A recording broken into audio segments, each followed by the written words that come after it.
Good afternoon, everyone. It is 12 o'clock. We're ready to get started. I'd like to welcome everyone to our webinar for the best practices for architects, designers, and creative spaces on accessibility. This is the fourth webinar in the ArtsBuild Ontario Accessibility Series. My name is Thea Curdy, and I'm the Vice President of Designable Environments.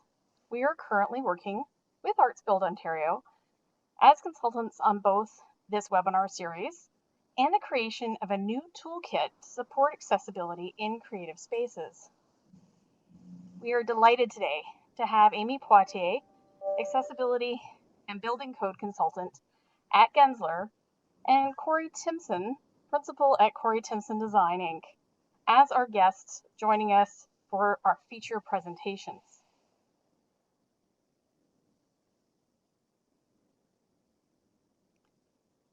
We'll hand things over to them in just a minute, but there's a few housekeeping items we need to get through before we can get started.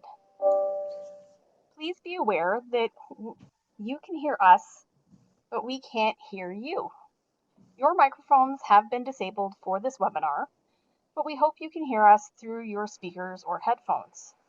You can adjust the sound by clicking on the speaker icon at the top of the meeting window. We are offering closed captioning throughout the webinar today. The closed captioning appears at the bottom of our meeting room screen in the area called Caption Stream Pod, where you, as a participant, can change both your font type, size, and color to suit whatever your needs may be. Would a participant please confirm by typing in the chat box in the bottom right corner of the screen that they can see the closed captioning box at the bottom of the meeting room?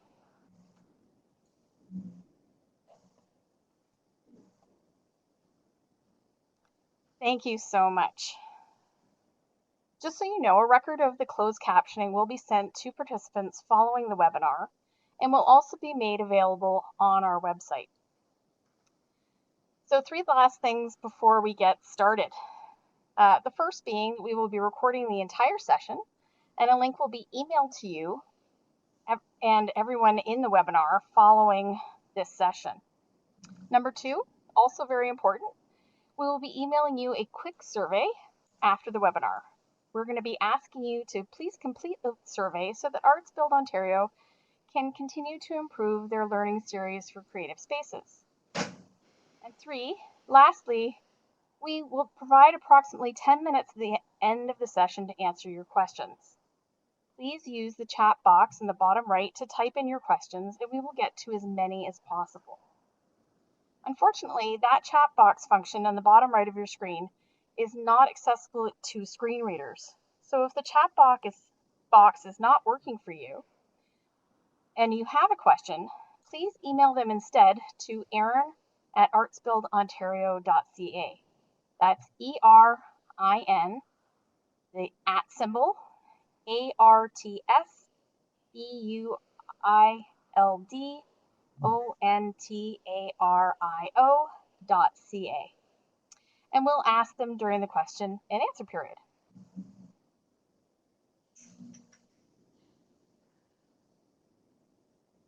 Our agenda today is to do a quick recap of the AODA and what's covered in the last webinar, which was titled The Design for Public Spaces Advanced, How Can Creative Spaces Go Beyond the Standard? The presentation today will be about best practices for architects, designers, and creative spaces on accessibility from both Amy Poirier and Corey Timson, and a presentation question and answer period at the end. Okay, so recapping briefly, we'll start with a recap of what the AODA legislation is and what the design of public spaces portion of this.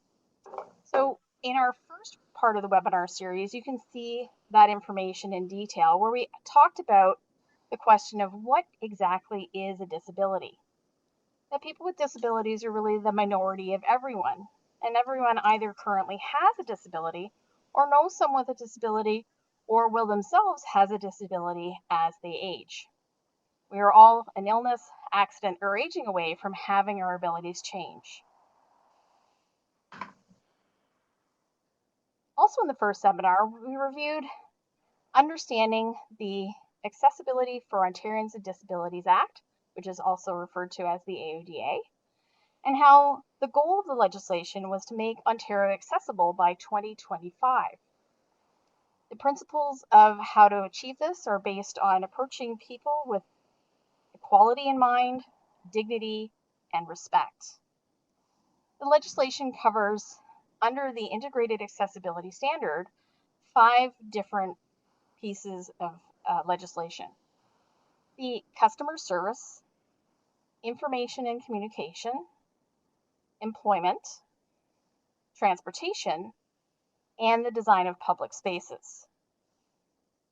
So as this series is focusing mostly on the design of public spaces, again, in our first series, we talked a little bit more about this. So if you need more information, please go back and review that. But as we looked at the design of public spaces from an arts perspective, we were focusing mostly on what would the exterior paths of travel need to provide if you were going to be providing outdoor public use eating areas or outdoor play spaces, to be aware that public consultation is necessary for both of those design elements. Public consultation is not difficult. If you get a good accessibility consultant working with you, it's very simple. That accessible parking has some unique changes in this legislation, where there are 2 different types of parking, a type A, which is van-sized, and a type B, which is car-sized. The only 3 parts of this legislation that pertain to the inside of the building are service counters, fixed queuing guides, and waiting areas, where you might have some fixed seating, in which case 3% of fixed seating space would have to be left available for people using mobility assisted devices. So one of the things about the Ontario Building Code, which is the other piece of legislation that's used in the built environment, is while it does include some accessibility requirements, they are considered by the industry to be limited in what they ask for. So is it possible to build a building that fully complies with both the AODA and the OBC and be fully inclusive? Unfortunately not. These pieces of legislation are still focusing mostly on individuals who are using wheelchairs, and they don't solve or find solutions for the full range of abilities that people have. In fact, what's interesting in Ontario is that we have a hierarchy of laws, where the Ontario Human Rights Code actually has primacy over the legislation we would normally refer to, that being the Ontario Building Code and the AODA. When there's a difference or conflict between the code and Ontario law, the Human Rights Code has priority unless the other code specifically states otherwise, such as the Planning Act, the Ontario Building Code, the AODA, which must comply with the intent of the Human Rights Code unless otherwise noted. Organizations are required to meet the Human Rights Code unless this was cause something called undue hardship to the organization, and further information is available through the Ontario Human Rights Code website. We'll be providing other resources that should help you with this as well. So the resources that we have here on this page refer to the AODA Customer Service, the AODA Information and Communication, the AODA Employment, and the AODA Design of Public Spaces, which has an illustrated technical guide which gives you all of the background information you may need. The hyperlinks that you can see on this slide will be made available to you through the ArtsBuild website. So, before we get started any further, we're going to do a quick recap of what we covered in our third seminar at the beginning of this month. We had, again, 2 presenters.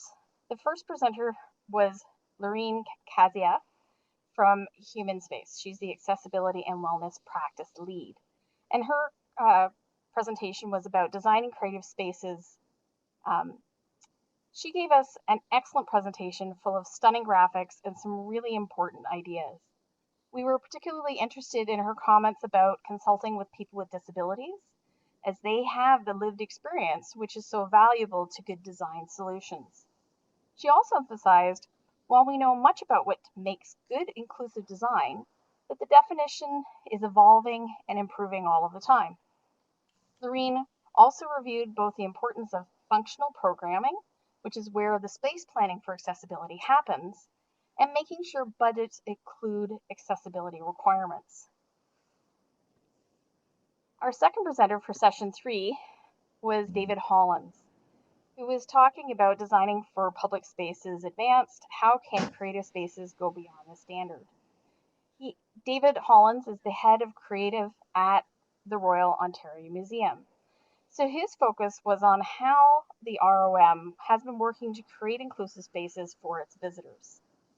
They again have been using consultations with people with disabilities to hear again about a diverse range of abilities. Ideas for them included designing for the edge, not just the typical, using mock-ups and alternative formats with English and French Braille, and how to incorporate visual descriptions. David's presentation demonstrated how his and the ROM team have provided leadership on how to help Ontario achieve the AODA to create a fully accessible Ontario for 2025. So seminar 3, if you weren't able to watch it live, is certainly worth your time to go back and revisit, and you can access that through the ArtsBuild Ontario website.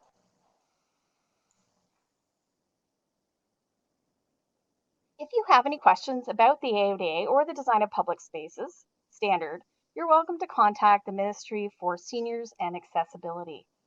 We, on this slide, have a variety of different ways to contact them through their website, through their telephone number, through their Twitter account, their Facebook account, their YouTube channel, and through email. If you can't see the slide, please contact us and we're happy to share that information with you.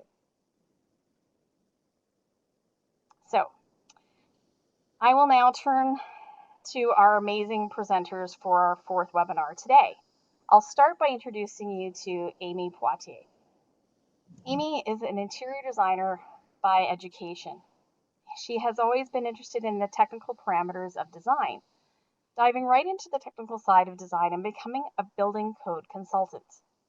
Recognizing that the building code minimums were not sufficient to create accessible spaces, she became an accessibility consultant, working on projects for a more inclusive design approach.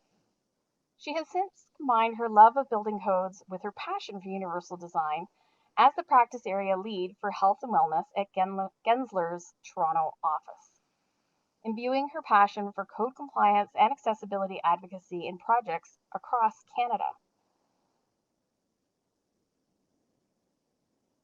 Our second presenter today is Corey Timson. Corey is an active collaborator and thought leader in the experience of design and digital media discourses within the museum and cultural industries. As Vice President, Exhibition, Research and Design at the Canadian Museum for Human Rights, Corey was responsible for the direction and oversight of all exhibition programs, research and creation, design and production across all media, digital platforms, and collections. As the project director for the design build of the CMHR, his focus was on collecting and interpreting difficult knowledge and presenting it through a multi-sensory, transmedia storytelling approach. Corey also championed the creation of and directed the museum's internationally recognized inclusive design and accessible practice. Whether working for museums and culture, sports and entertainment, healthcare, or commercial clients, Corey places a strict attention on rich experience design, built upon sustainable and inclusive interaction and data models informed by efficient and practical process design. His design leadership has accounted for over 30 international awards in the field of environmental, exhibition and graphic design, digital and interactive media, digital systems, film, and linear media and universal design. So, I think we're ready to turn this over finally to our first presenter, Amy Poirier. Go ahead, Amy. Thank you, Thea. Hello, everybody. Just making sure that everyone can hear me okay.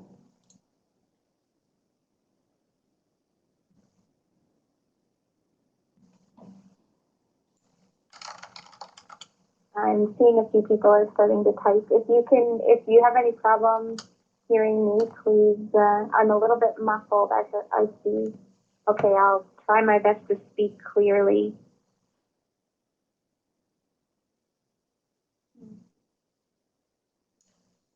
The sound is hard to hear. Okay, let's try one other thing here. Does that make it easier to hear me? Okay.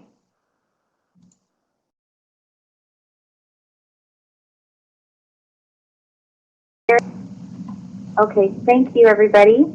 My name is Amy, as Thea mentioned, and I'm an accessibility and building code consultant working within Gensler.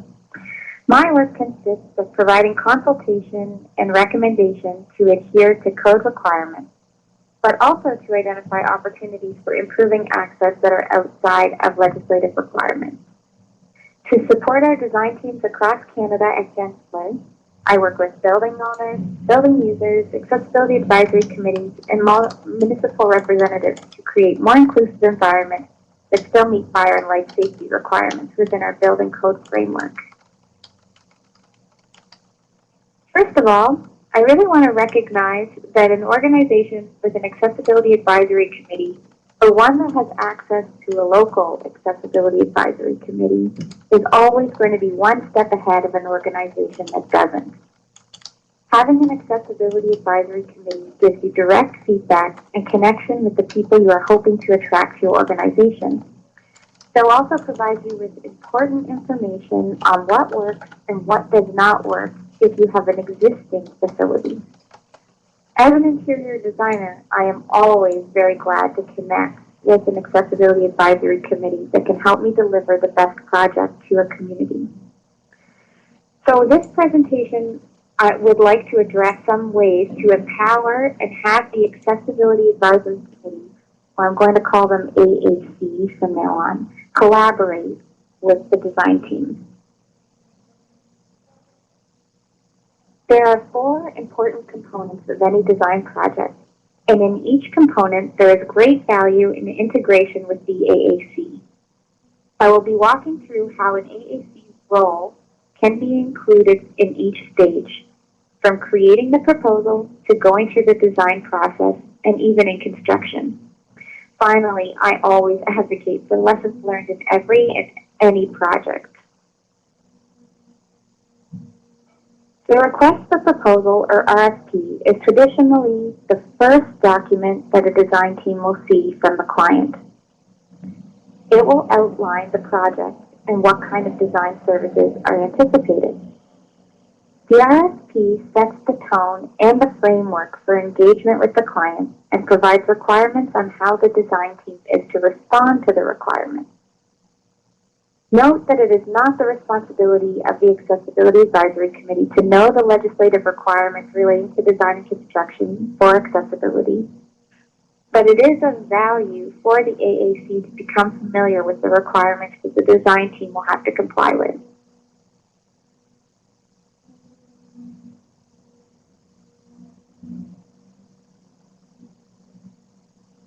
An arts organization with access to an accessibility advisory committee should be identifying this in their RFP to the design teams. Use the RFP as an opportunity to share any missions or commitments to accessibility and inclusion that are important to the organization. Provide in writing the intent of collaboration between the successful design team and the AAC, along with itemizing requirements for meetings and workshops with the AAC throughout the process.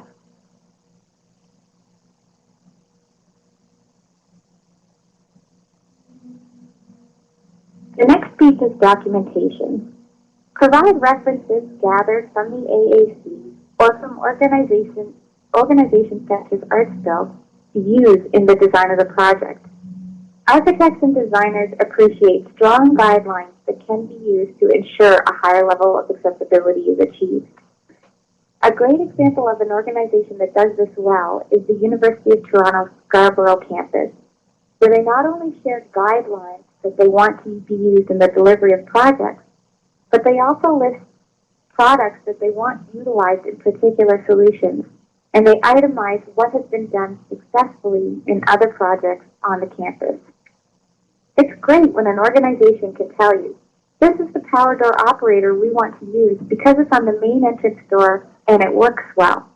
And then all of our power door operators will match throughout the building to provide continuity for occupants. Itemizing elements like this in the RFP stage will help you to get the message to the design teams at the earliest stage possible. Now, I recognize that you might not all have this information at the start.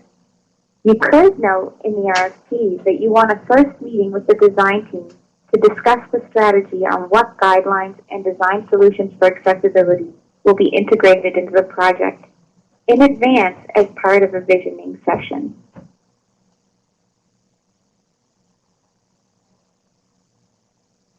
It's not uncommon for organizations looking for proposals from design teams to have a mandatory site visit, especially if there is an existing building that would be undergoing renovation as part of the scope of work.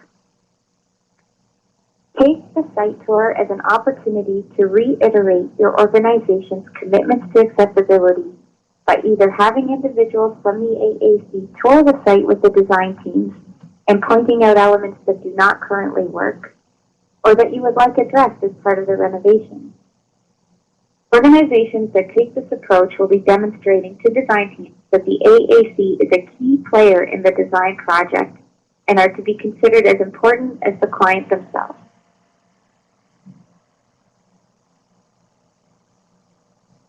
Design teams typically want to start with the design process with a series of workshops and visioning sessions with the client to understand the need for the project and the main project's goals.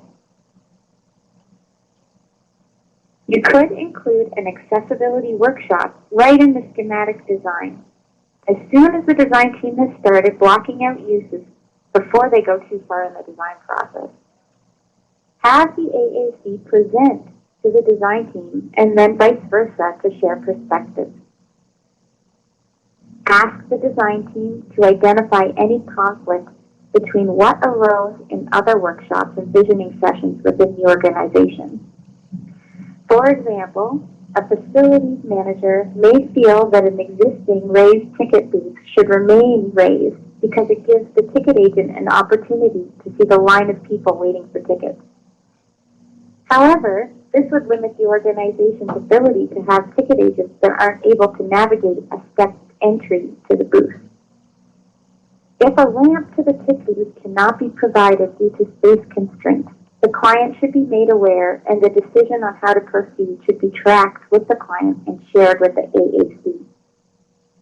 Identifying items like this to the AAC during the beginning design stages will encourage all people to find solutions that work best for their particular organization and will help to maintain communication.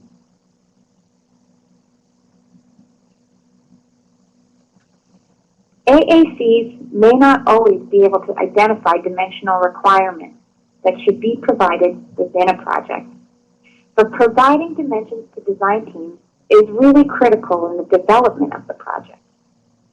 Documents like the London Facility Accessibility Design Standards and updates to the City of Mississauga's Accessibility Design Standards are useful tools to help in the development of dimensional criteria for a particular organization.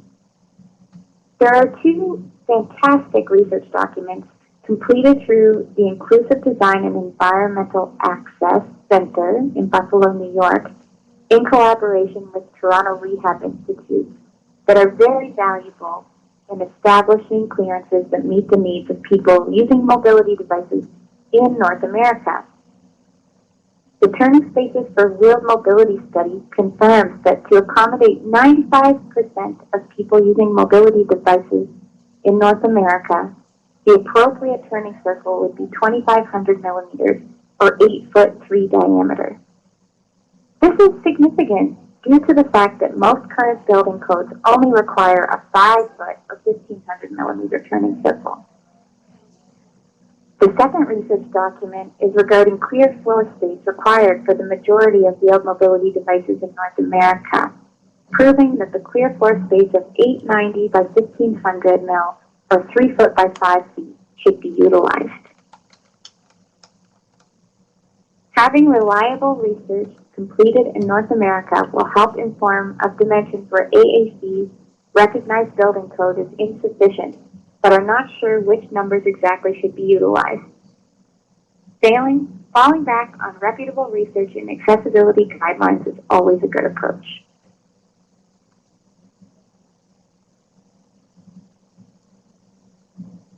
Accessibility should be integrated into the finishes and material selection. The AAC should share with the design team the required reference to achieve compliance for the project. There should be a meeting between the design team and the AAC to present the finishes and demonstrate that tonal contrast has been achieved for the materials. Wayfinding and signage should also be presented in this meeting. References such as the Canadian National Institute for the Blind, Clearing Our Path, is a good document resource for this type of work, alongside with other guidelines as noted previously. The client has the opportunity to note that if the AAC does not approve the finishes, then the client will not approve the finishes. This is a typical place where personal preference will vary, and the organization should be aware that the accessibility of a material finish palette should be just as critical as the aesthetic. Before design sign-off, the AAC should be presented to alongside the client to confirm that the design team has addressed all concerns and questions. The AAC should be as integral in the design sign-off as the organization's key representatives. Keep in mind that the clearer the organization is in the role that the AAC plays as part of the project, the more likely that the design team will be able to raise conflicting information that comes from different parties and will have the greatest opportunity to ultimately maintain the accessibility of the project. Which leads us into the next and most critical phase, construction. A lot of people feel that once the design has been signed off, the AAC's work should be complete. In a perfect world, this might be true, but the reality is that a lot of things come up on site that can impact the accessibility of a project. Contractors need to make daily decisions to keep the project moving forward, meeting timelines and the budget. One item I have found particularly valuable in the past is walking the contractor team through the accessibility initiatives integrated into the design and talking about the critical dimensions that need to be maintained. This way, should the contractor come up against an existing condition that restricts critical dimensions, they can advise the design team to come up with solutions. Sometimes the height of an element makes all the difference, but the contractor may just be used to meeting minimum codes and does not locate them at the appropriate height. Showing the contractor that heights have been specified and that they are all integral in the design solution will help to ensure that accessibility is maintained. A scheduled site visit during construction can be an opportunity to assist in the accessibility. For example, a lot of other projects will put up paper signage for rooms in advance of permanent install signs. The AAC can provide feedback on the proposed locations to ensure they make sense given the context of the space, which is easiest to identify within the space itself. Ultimately, there are always lessons learned at the end of the project, things that can be done differently or interpretations that were used in the decision-making process. Taking the time at the end of the project to share lessons learned with the design team, the AAC, the organization, and the contractors will help to share with these lessons with the larger team. I also suggest writing down strategies that worked well, things that the AAC would like to be integrated into other renovations and new projects, and other decisions that were made along the way. Include reference documentation used and even use a markup plan to demonstrate how accessibility was integrated into the work.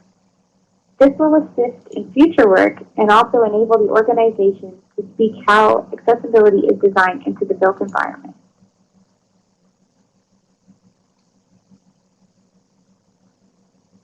Perhaps this could be something that was shared with other arts institutions so that From an accessibility perspective, there is more connection between institutions.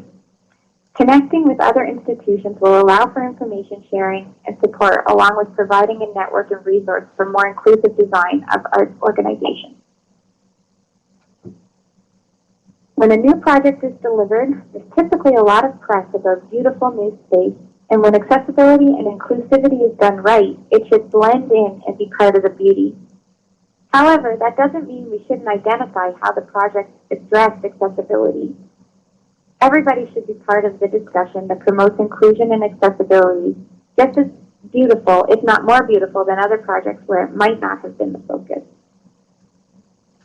Recognizing our ability to leverage the power of design to be powerful for all people is a key deliverable that will continue to be more effective than meeting minimum legislation requirements, and the Accessibility Advisory Committee is a key part of that solution. Thank you. Thank you very much, Amy. That was another excellent presentation, full of stunning images and some really important ideas, including addressing some of the ways to empower.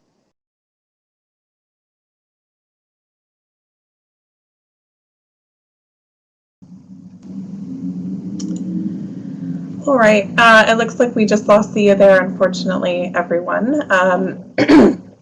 Picking up where she left off, thank you, Amy, so much. And I think it's really important to focus on the design elements of a creative space project and accessibility. And then really your presentation will complement well with Corey Timson's, who I'm excited to have present next. And then together we'll see a real holistic kind of approach to design and architecture in a space. So without further ado, Corey, I'd like to hand things over. Great, thanks very much. Just ensuring that everyone can hear me. Pause there for a second. A bunch of people are typing. Yay, okay, so that worked. Great. Well, thanks for having me, and it's nice to be speaking with everyone. It's obviously a subject we're all super passionate about, and working together is where we can really move the needle on things. So I'm always thankful for the opportunity to hear the ideas and the work of everybody else, and to put my ideas out there as well for vetting and criticism, constructive, of course. And so let's get to it. So I like to talk about the ecosystem of inclusion, and that's really what I'm going to focus on today. And the ethos being, rather than designing and developing something and then figuring out how to make it accessible or inclusive, it's really the consideration at the outset. And this is a really nice sentiment, but I think in terms of really practical project terms, when we're dealing with the constraints and the reality of day-to-day project life, this really is important because we can start to take this ethos and make it relevant to very high-level decision makers who control things like budget, who control things like resources, like human resources. So rather than spending human and financial resources in an inefficient way to develop a less holistically solid outcome, this ethos is important and can be used to help sort of drive home that point that not only do we want to build the most inclusive outcome, but we want to do it in the most effective and efficient project way possible. So I like to say that inclusive design is the methodology that myself and my teams apply. That's our practice, and accessibility is one of the outputs of this practice. And you can say scalability, sustainability, budget, fiscal responsibility, all of these things are other outputs. But this is my sort of delineation between inclusive design and accessibility is the methodology versus one of the outcomes. And the design principle that we apply to our projects is the ecosystem. And what I mean by that is that there's a bunch of elements that come together to create the ecosystem of personal or group experience. And we talk about the architecture and the building and building code, but we also need to consider the environmental design within those spaces. And that environmental design will have graphics and information. It could be anything from directional signage and wayfinding through to in a museum setting. It could be the content. It could be really, what the purpose of the museum or the organization is. So the architecture in the building, within that we have the environmental design. One aspect of the environmental design would be the graphic design. We have interface and interaction design scenarios. And that doesn't necessarily mean digital. but that means how people are interfacing and interacting with services, with any of the functionality of the environment, with one another within the space. So consideration of interface and interaction design within this setting. We do increasingly live in blended environments with digital media, with personal devices. So software design and development is extremely important within that context as well. The use cases of being a remote visitor, a virtual visitor, or being a physical visitor and still interfacing with digital media is important. The media production itself. If we're thinking specifically in a museum environment, you can imagine going into the architecture. We saw an image earlier of the Royal Ontario Museum, and it's really non 90-degree angled, abnormal building. A lot of museums are going that way. Certainly the Canadian Museum for Human Rights is like that. There's not a 90-degree angle in the building naturally unless we built it as part of the exhibition design. So navigating these spaces, considering the media that will be in those spaces, either in a kiosk or in some kind of mixed media installation. Fabrication and installation is very similar to the point that Amy just made about doing the design work and then tracking that through construction. It's the same way within these spaces that have pieces fabricated, installed within them. Again, a mixed media. They could be furniture, they could be installations, and they can be really anything that's taking place within that space. And finally, people. All of these spaces have people in them, whether they're there as visitors, as clients or customers, or whether people are working within those spaces. There's a lot of these vectors that have to come together to create the entire ecosystem. And we need to consider all of those pieces together because it's not just the architecture and it's not just the graphic design, but it's all of these pieces that are coming together and how they're being used. And then in a lot of projects, we know that we have a lot of different design teams. We may have the architecture, the architects, we may have exhibition designers in the case of museums, we may have media producers.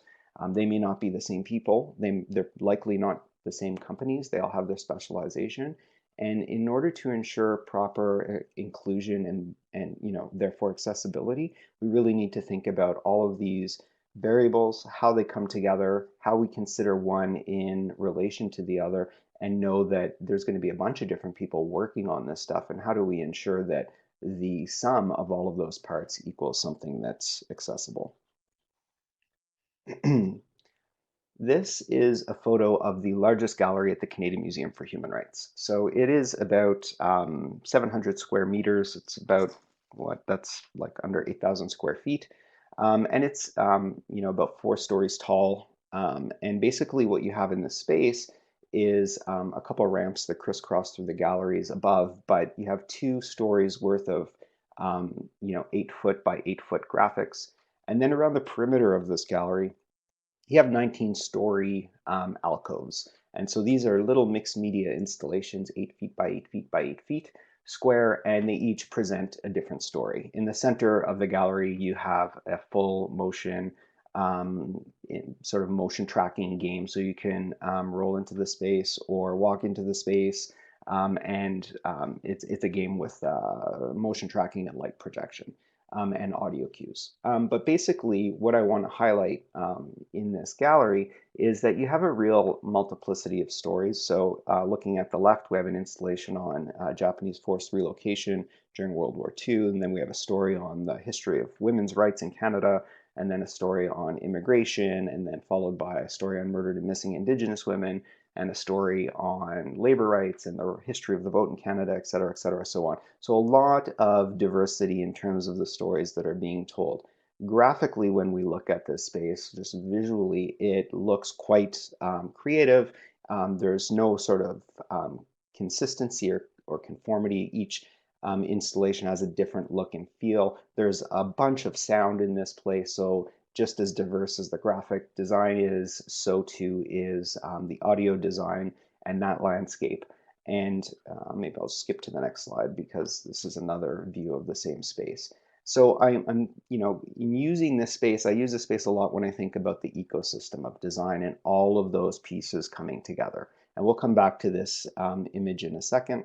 And I'm going to just kind of cruise through some of the things that I mean when I'm talking about the ecosystem of design, because normally this is, like a 3 to 5 day workshop, but in real succinct terms, thinking about typography within the space, within the environmental design, within the building. This is an illustration of an anatomy of type. So thinking about which typefaces we're using, how are the glyphs of each letter, how do they read both tactily, both in print and in digital media as well. So considering that type, how it's going to render, how it's going to play out, whether it's tactile, digital, or print, is really important in order to understanding how readable and how accessible any of the graphic design is going to be. Thinking about word shapes, the next illustration just basically shows the difference between doing something in all caps and doing something in mixed case, and how word shapes are important to cognition and recognition. People get hung up on their preferences, aesthetic preferences, and I always find it irritating when people think that accessibility is somehow the antithesis of beautiful design, when I believe it to be just the opposite. And so, irrespective of color preferences, it's what is important is focusing on color contrast. So there's some ideas of like graphic design feeding into the ecosystem. In terms of applying graphic design into an environmental design, this is an illustration of an elevation drawing. Through the center of the illustration, you can see a blue zone. And that basically is what we determined for the Canadian Museum for Human Rights to be the most accessible region. What that means is that we have a set defined characteristics for content that we would present within that zone. If you're looking at this illustration, you can see that the title of content is larger. It's above the blue zone. Within the blue zone, you see the body type, which is at a set font size and opacity.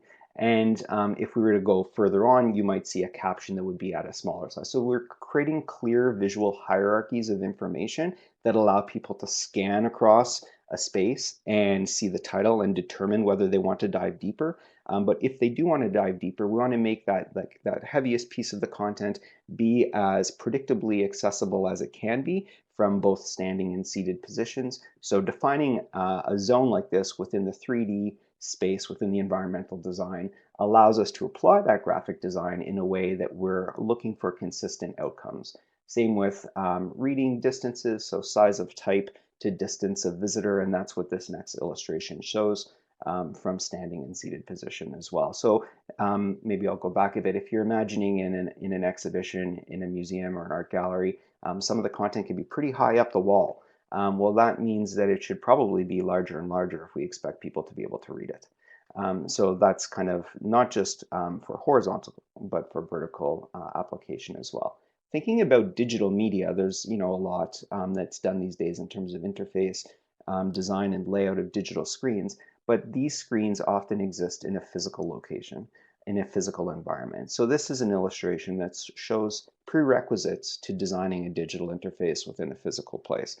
So in a kiosk, we won't know that, from a seated position or from a shorter position, we want people to be able to reach the functions within that digital interface. So before we start designing the digital interface, we want to consider like where that interface is going to exist in 3D space and set out some prerequisites. If I go to the next screen, you'll see the mock-up of a digital interface. And here we know that all of the functions that control that interface are beneath a dotted blue line. And that dotted blue line is letting us know that that's the reachable zone that we've defined for digital interfaces on horizontal and vertical orientations of screens so that they're reachable. So that this is the sweet spot that we've established for being able to tap functions within a digital interface. Same thing goes for linear media.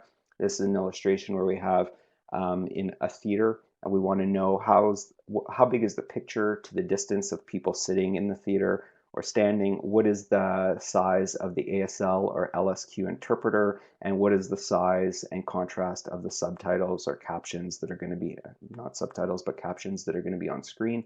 And so this is all laid in mock-up.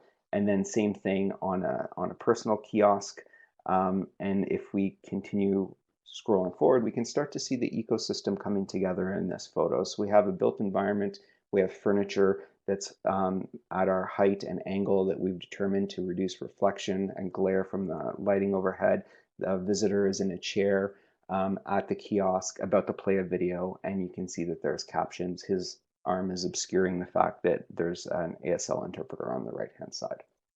But all of these pieces come together. I wouldn't find it, it would be pretty frustrating to be able to come up to this kiosk, know that it's at an accessible height, navigate through an accessible digital interface only to get a piece of media that doesn't have captions or ASL or describe tracks on it. So all of those things have to work together. This is what it looks like in a theater where we have the media, the captions and subtitles, and again on a kiosk. So when we come back to this image of the largest gallery at the Canadian Museum for Human Rights, it's quite diverse in terms of its soundscape, it's quite diverse in terms of its graphics, and its aesthetics are very rich, yet all of these standards are applied to it. You can see around the perimeter, you can see these white and black context panels. Well, white and black, it's high contrast text. It's consistently applied through that accessible region. And basically what's happening now in this space when visitors go through is they're spending their cognitive and physical energy on the content and on the stories that the space is trying to deliver. And they're not spending that physical and cognitive energy on trying to access the content and the stories. And this is an inclusive environment that's made more usable for everybody because we applied a really strict inclusive design methodology to it. I'm going to skip really quickly because I'm running out of time. I just want to say that in terms of the approach, we heard about the advisory councils from Amy. I don't need to really go into that, but I'll just say that in terms of holding authority, I think it's really important to have terms and conditions, roles and responsibilities are really clearly laid out so that expectations are managed on the part of the advisory council, on the part of staff, on the part of the design team, on the part of the project sponsors or authorities as well. Having all of that stuff laid out will just, as you go down the process of creating the project, just be a lot more efficient. Project structures are important as well. When you're setting out the project schedule and budget, make sure to allow space for iterative design and production cycles. You want to be able to prototype and test as much as you possibly can throughout the work breakdown structure of a project. And that should be laid out at the beginning. Amy touched on contracting, so I won't even mention it. Prototyping and testing is, my key to success. You don't know what you don't know, and you just need to make time for prototyping and testing, involving the right user groups as you can, and redundancy. Make deliberate decisions, but be redundant. This is a photo of us prototyping a 360-degree film, and this is what the 360-degree film looks like in space. The benches have arm rests and backs.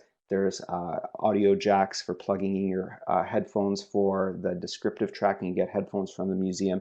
You can see the captions and the ASL interpreter on screen. And so we never would have been able to pull off a fully inclusive and accessible 360-degree film had we not prototyped it first. A mixed media installation in schematic drawing. The prototyping doesn't have to be sexy. These are, some monitors on the ground and some text on the wall in different sizes. And here's the final installation in the gallery.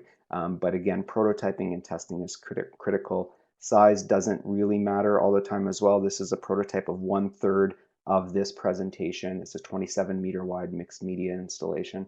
But prototyping at 1/3 of it, we were able to receive a ton of feedback that we wouldn't otherwise have. In terms of redundancy, here we have the gallery title is white embossed letters on a white background. Technically, it meets our accessibility standards because of the way it's lit, creating such a heavy drop shadow. That kind of left me uncomfortable, though, that so many variables had to combine to make something really accessible. So we repeat the title right above the body text. Below, you see breaking the silence again below it. And that redundancy, was deliberate. It looks nice. If we had not done that and tried to do it later, probably the titles would have been a bit lower and the body copy a bit higher, and would have looked like we crammed something in there because we would have crammed something in there. So, thinking about this at the outset allowed us to just have that redundancy, be deliberate. Same with the double rails. A lot of people think the bottom rail is for people in a chair. Here's the little girl using the bottom rail while her father uses the top rail on the other side. It's just a better system for everyone.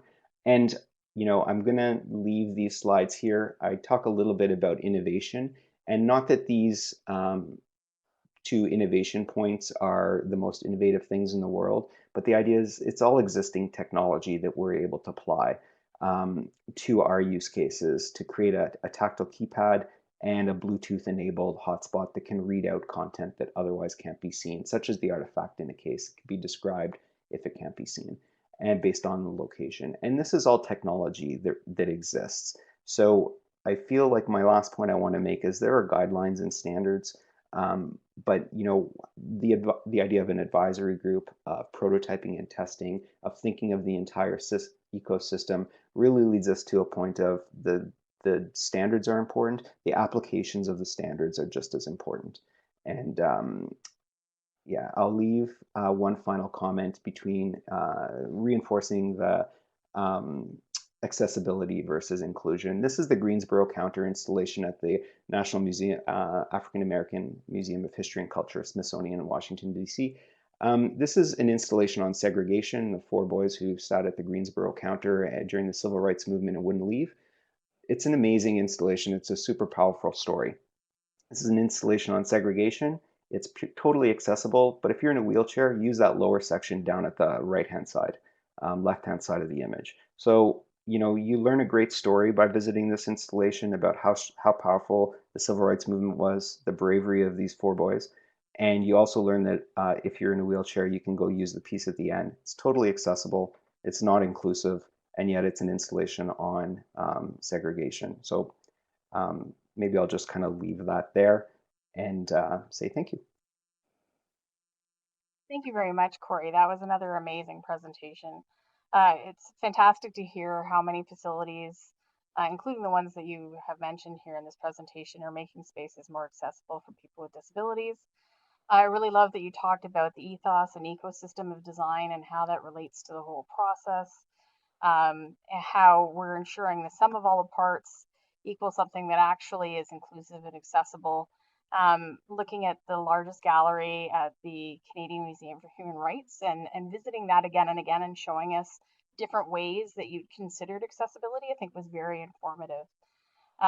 Redundancy, I thought, was also particularly important, as well as allowing the time for prototyping and testing. I don't think enough projects are taking advantage of that. So I think those are very valuable takeaway messages. Okay, so now we're going to have a little bit of time to get some questions from the attendants for the session. So if you have any questions, please type them now into the chat window in the bottom right-hand corner, or please email them to Aaron@artsbuildontario.ca.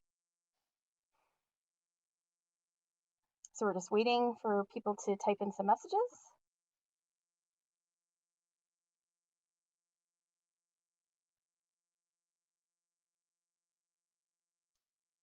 While we're waiting, I might just ask Amy a quick question if we can get her back on the call. Amy, what do you think are some of the lessons that you've learned in trying to create spaces that are more accessible? I know you sort of covered a lot of that here, but was there anything else that you wanted to add quickly to that? I think that the most important aspect from my knowledge really has to relate back to um, you know people or organizations that have fully supported their AACs or their Accessibility Advisory Committee, because when you understand as a designer that you must meet the needs as presented through the AAC, then they will be at the forefront of the design rather than as a added, requirement onto the project. So it's really always great to see inclusive design embedded from the beginning and then kind of championed by the client so that the design team can do what they're trained to do and make the most innovative and inclusive environment. It really does come back to the client. Yeah, I couldn't agree more. Corey, we have one question here for you. How did the process of prototyping roll out, and how many phases were involved? Who was consulted in that testing process? Yeah, so in every design project that we undertake, like the first thing we do is lay out a project schedule, and it's based on a work breakdown structure. that really lists out all the tasks that are involved in creating like a design project and executing it. And within the milestone phases, so whether if it's an environmental design, it'd be schematic design development 1, design development 2, detailed design, and then throughout the fabrication schedule, if it's digital media, same thing through design development, schematic design, beta testing, etc., or linear media, rough cut to fine cuts, etc. So we always have built in the point for prototyping and testing, whatever that design project is, at each of these milestones. And then depending on what that is, we look to prototype it in different ways. So normally I work with an evaluator who then like basically constructs activities around that design, and we do a call for participation. When I've worked at a specific museum like the Canadian Museum for Human Rights and we had the Inclusive Design Advisory Council that I created, I was able to tap that council to be able to bring in different people from different communities in order to test. When there's other ways of going about it as well, I've worked with a number of companies across the globe, but mostly across North America. And if, for example, I'm doing a project in Toronto, but I'm working with a design team in New York, we've done the prototyping and testing in New York. I can work it into the contracts often where, I'm looking for the production team to be able to grab a group of people together, ensure the group is diverse, and then run the prototyping session that way. The key thing is really just identifying it in the schedule and ensuring that you have enough time for iteration. So not just that you're doing the testing and prototyping to check boxes, but that you have enough time to basically interpret the results of those scenarios and work them back into the design. Thank you very much. We have some amazing questions coming in. Unfortunately, we're out of time for them now. So I hope people will follow up with our amazing presenters. There's a question here about the CSA B651, which is an important guideline as it's a national. But we're going to just unfortunately have to move on just to wrap up the seminar and get everybody back on their way for today. We wanted to cover with you our next amazing webinars. Webinar number 5 is about safety, fire codes, and accessibility for creative spaces, which will be hosted by Martin Day from Safety Media and Marnie Peters from Accessibility Simplified. The last of our series, which we held in May, is about invisible disabilities and creative spaces with the presenters Alex Bumler and Andrew Gurza. So we hope you will have the time to either sign up or participate in the April 23rd and the May 14th sessions coming up. We would very much like to thank the ArtsBuild Ontario Accessibility Advisory Committee for all of their fantastic work in helping us to inform what the webinars should include in this 6-part series. We would also like to thank the Government of Ontario and the Accessibility Directorate to help us with supporting this project. We will be sending you, as mentioned at the beginning of the session, that we'll be sending you a survey. This is very important for us to get feedback from you. What did we do well and should we continue to do? And what could we improve? What would be better for improved webinars for the future? We would like to thank you very much for your time as the people attending and hope that you have a great day. Thank you very much.